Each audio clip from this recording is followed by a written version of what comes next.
Shall we begin? 01552 45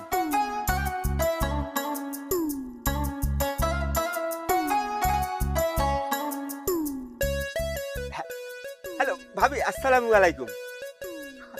আমি নুপা ভাবি, নুপা নুপা আলম। হ্যাঁ, না ভাবি, বলতেছিলাম কি, ওই একটা বিষয় বলতে একটু লজ্জাও লাগতেছে আর কি, না বললে তো উপায়ও নাই, বলতে হবে আমার নিজের জন্যই।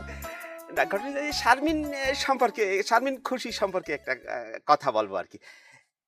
হ্যাঁ হ্যাঁ ভাবি, না ঘটনা হচ্ছে কি যে আল্লাহকে তোমার ওই দীর্ঘদিনের সম্পর্ক, মানে আমি তাকে নিয়ে তো বিভিন্ন জায়গায় ঘোরাফেরা করছি, মনে করেন যে এই লেকের পাড়ে গেছি, নদীর পাড়ে গেছি, পাহাড়ে উঠছি, সমুদ্রের পাড়ে গেছি, বসে বসে গল্প করছি, বাদাম খাইছি, তারপরে হোটেল রেস্টুরেন্টে গেছি, মানে রেস্টুরেন্টে কত কিছু খাইছি, মানে মানে বাস মানে খাইছি, গল্প কিছু করছি, ওই হোটেলে গেছি, মানে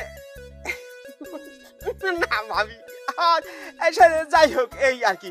এখন আপনি মানে না না, সিনেমাও দেখছি ভাবি, যে প্রেম বাধা মানে না, পাশাপাশি বসে হওয়া ভাবি। তারপরে রাত্রে মানে কি সিনেমা দেখে বাইরে আর বাড়ি যাওয়ার তো সুযোগ আসলে না, হোটেলে রয়েছি আর কি একটু। যাই হোক, সে ভাবি একটু খেয়াল রেখেন আমার দিকে, এই আর কি। জি আসসালামু আলাইকুম ভাবি। কি দোস্ত, খুশি?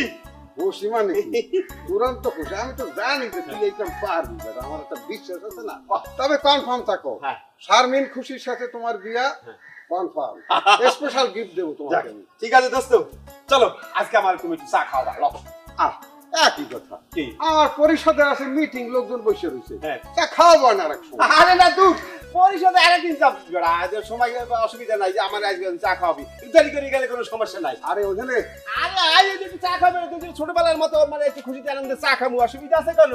লগে লগে ঘুষ রাখালে কি চোখে চোখ পড়েছে যখনই